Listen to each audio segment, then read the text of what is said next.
Hey guys, welcome back to another tutorial video. In today's video, I'll show you how to fix a Google Drive file that won't open in Docs or Sheets.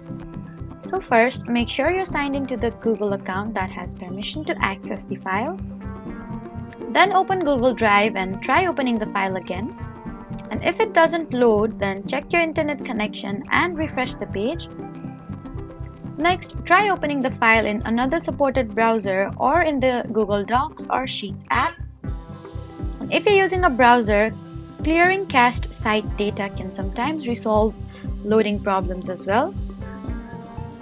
Also check whether the file has been deleted, moved, or restricted by its owner.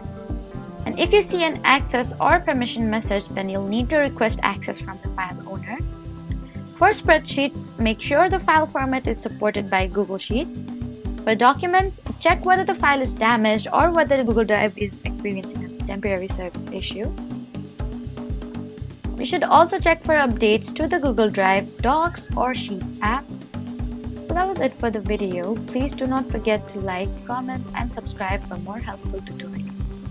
Thank you for watching.